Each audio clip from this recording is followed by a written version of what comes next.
All right, today we're going to talk about something called the smiling mask. And, it's something a lot of us do, maybe without even realizing it. It's that happy, brave face we put on for the world. But we're going to get into what's really going on behind it and maybe what it's costing us. I mean, think about it for a second. Have you ever been at a party or a work meeting or even just grabbing coffee with friends and you're smiling, but inside you feel the complete opposite? Yeah, that feeling, that gap between what you're showing on the outside and what you're feeling on the inside, that's exactly what we're diving into today.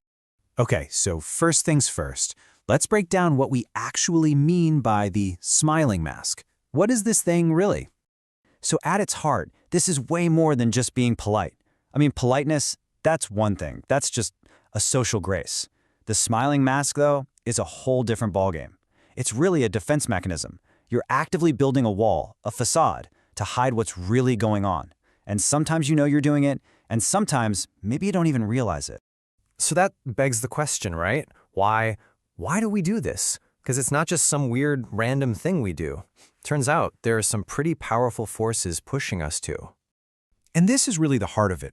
Our society, our culture, it kind of sends this constant unspoken message that you have to be positive, right? That being positive is way more important than being, well, real. Just think about all the good vibes only stuff you see everywhere. It almost makes you feel like if you're having a tough day, you're doing something wrong. So when you boil it all down, these are the big reasons why we put on the mask. We're trying to fit in, right? We want to avoid feeling vulnerable, because who likes that? And really, deep down, it's all about that fear. The fear of what other people will think. Will they judge us? Will they reject us?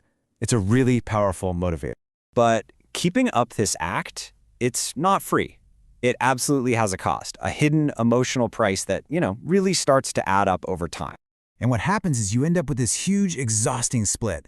On the outside, you've got this public persona, always happy, always positive, everything's great.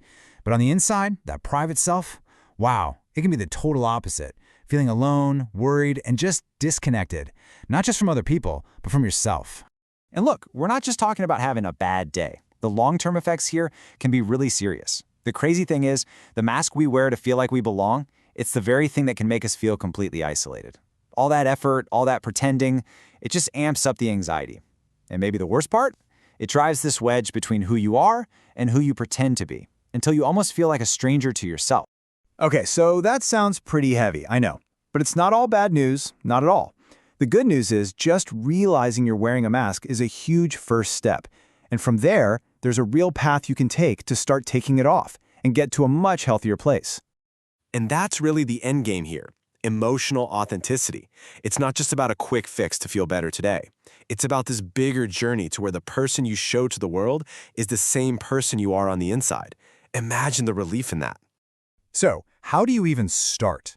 Well, here's a pretty straightforward roadmap. Step 1. Just admit it. Acknowledge the mask is there. Step 2. Get curious. What's really going on underneath all that? Just check in with yourself. 3. Connect the dots. Why are you wearing it? Think back to those fears we mentioned. And then, number 4, this is the big one. Start to embrace being a little vulnerable. It doesn't have to be a huge leap, just small steps. Okay, so you do the work, you take that brave step. What's on the other side? What are the rewards for being your authentic self? Well, they're pretty amazing. For starters, you actually start making real, genuine connections. I mean, people are finally getting to know the real you. And you get to know yourself better too. You start to understand what you actually need, what you care about, and all of this leads to healthier relationships across the board, and a life that just feels more real, more fulfilling. And it all boils down to this one powerful idea. It's kind of funny, isn't it?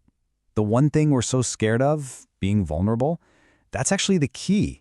That's the thing that unlocks everything else. The better relationships, the more fulfilling life, everything we're looking for.